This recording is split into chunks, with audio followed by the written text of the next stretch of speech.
নমস্কার বন্ধুরা, স্বাগতম তোমাদের প্রিয় চ্যানেল শুদ্ধ ভেজ কিচেনে। আজকে আমি বানিয়েছি একদম ইউনিক আর মজাদার একটা রেসিপি, রসগোল্লার তরকারি।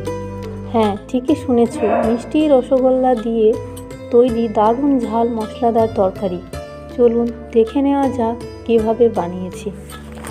প্রথমে রসগোল্লাকে চেপে চেপে রসগুলোকে বের করে 2-3 বার জল পাল্টে পাল্টে ধুয়ে নেব, যাতে মিষ্টি ভাবগুলো চলে যায়।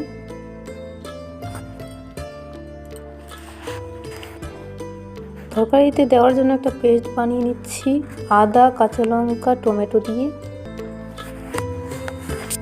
এদিকে রসগোল্লাতে লবণ হলুদ দিয়ে মাখিয়ে লালচে হওয়া পর্যন্ত ভেজে নেব।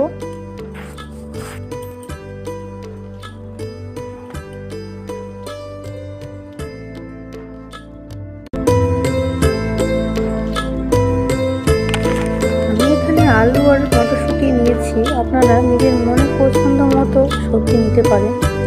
ওই তেলের মধ্যেই ফোড়নে দিয়ে দিচ্ছি শুকনো লঙ্কা, তেজপাতা, পাঁচফোড়ন। এবার কেটে রাখা সবজিগুলোকে দিয়ে দেব লবণ হলুদ। এবার ভালো করে লালচে হওয়া পর্যন্ত ভেজে নেব।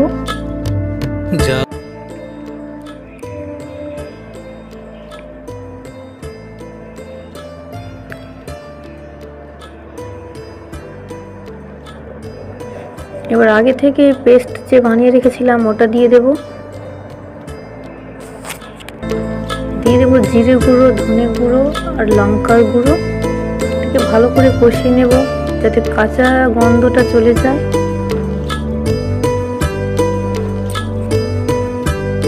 ভালো করে কষানো হয়ে গেলে দিয়ে দেব জল।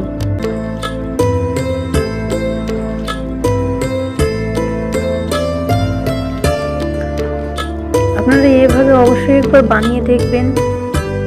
5 মিনিট ফুটিয়ে নেওয়ার পরে দেখে নেব আলুগুলো সিদ্ধ হয়েছে কিনা।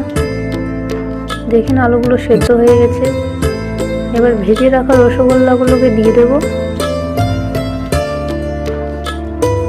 আবার 1-2 মিনিট ফুটিয়ে নিয়ে সবজি মশলা আর ধনেপাতা দিয়ে আবার 1 মিনিট ফুটিয়ে নিলেই তৈরি হয়ে যাবে রসগোল্লার এই মজাদার রেসিপি। আর ভিডিওটি ভালো লাগলে অবশ্যই লাইক, সাবস্ক্রাইব করে নেবেন। রেসিপিটা একবার হলেও বাড়িতে ট্রাই অবশ্যই করবেন। আর রেসিপিটা কেমন হয়েছে অবশ্যই কমেন্ট করবেন।